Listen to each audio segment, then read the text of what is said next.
What happens when Ajit Kumar, aka AK, makes a comeback with a banger? Well, more like a remix. But is it good, bad, or ugly? What happens if your consciousness can be digitized? Black Mirror is back to remind you that the scariest thing about technology is that you're still binge watching it voluntarily and are more than happy to lose your mind.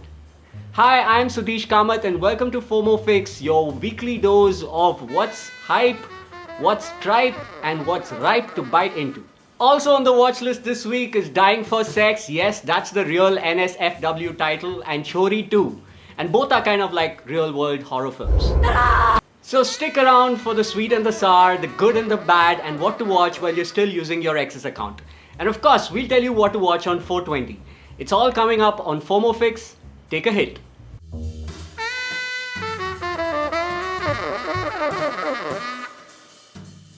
Ajit Kumar is back, cruising at the box office in a full throttle fan service star vehicle, Good, Bad, Ugly. The good is AK obviously, the bad is him too, and the ugly, the copyright drama. But we'll get to that. Good, Bad, Ugly GBU is metafiction. AK isn't just a message, he's the medium and the messenger. In the words of Tropic Thunder's Sergeant Lincoln Osiris, here the script reads him and not the other way around. There's even a scene where the director's heard from behind the camera. Can we cut to a song with you and Simran for fans? AK glares. That would be too much. The star has spoken without a word. The action is slick. It's bullets on beat, punches as percussion. Adik Ravichandran's gone full Edgar Wright without breaks. Bro, hesitate bro. This week it turned out that Maestro Ilaiyaraaja wasn't exactly impressed that his classic songs were used without him being asked and has demanded 5 crore rupees as compensation. The producers claimed they acquired the rights and have the paperwork. Now technically, since a lot of the old film music was work on hire, producers are still considered the legal owners and free to assign music rights to any legacy music label. Morally though, it's like you threw a party in his honor and forgot to invite him because you already bought merch from the market. So should you watch Good, Bad, Ugly? If you're an Ajit fan, this is your Diwali, Pongal, Tamil New Year's and 420 rolled into one. If you're not an Ajit fan, first of all, GBU, God bless you. Second, don't worry. This weekend on 420, light or lighten up to watch the unbearable weight of massive talent on Netflix. Nick Cage plays Nick Cage in a Nick Cage movie about Nick Cage. Sounds familiar? Now this is a bromance between the star and the maker that is full on meta. An action-packed vacation with your favorite star, a love letter where you reminisce the greatest hits and ask him to perform your favorite bits. It's basically what Ajit and Adik are doing with Good, Bad, Ugly. Apart from also unleashing chaos with licensed Ilaiyaraaja music minus his blessings.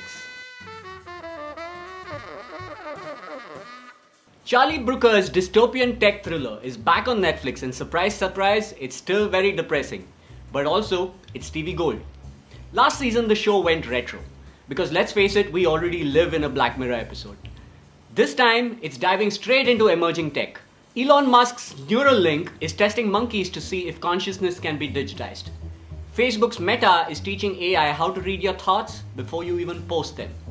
In Japan, scientists have managed to digitize dreams to 70% accuracy, which is great news if you ever wanted your nightmares in HD. What could go wrong? Charlie Brooker has 6 answers.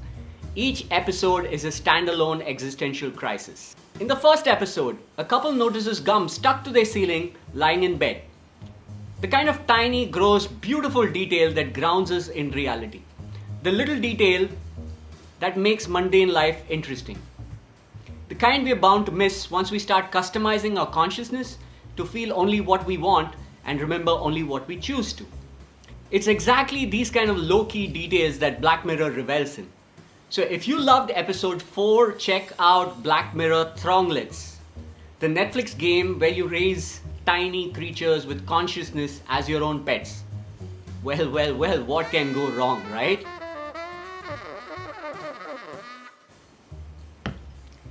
Dying for Sex, starring a fab Michelle Williams, dropped on JioStar recently. Don't go by the raunchy title. Yes, there's plenty of sex and nudity, but that's not why I'm recommending it. Promise.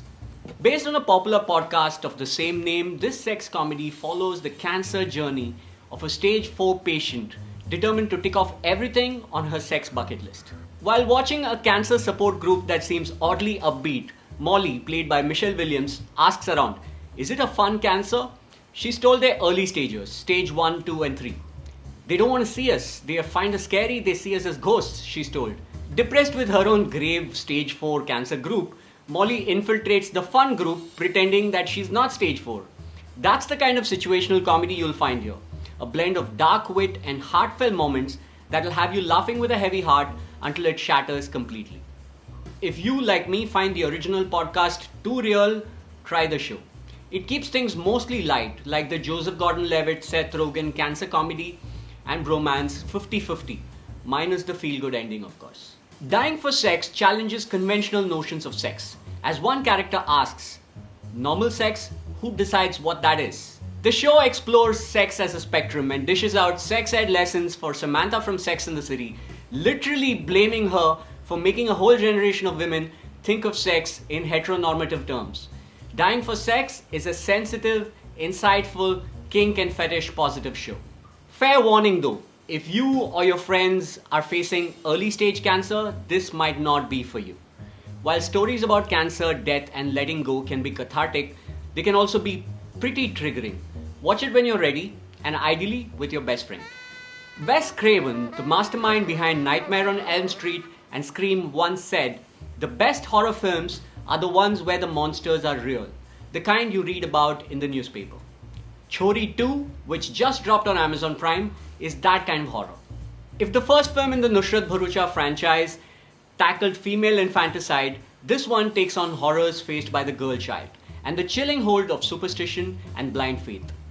It's a bit loud for home viewing, but it's gorgeously shot and tight enough.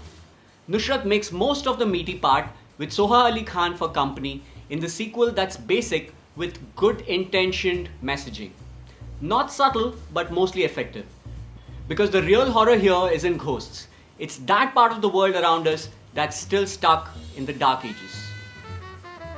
Before I go, quick update. One of my favorite comedies, Hacks, has just dropped a couple of episodes of the new season, now available on JioStar. To recap, the last season ended with the protégé forcing the mentor's hand by sheer blackmail. This season, the ladies are back with their battle of wits and take the sparring a notch higher. And from the first 2 episodes, it seems like the stage is set for the end game. Is this season going to be the end of their association?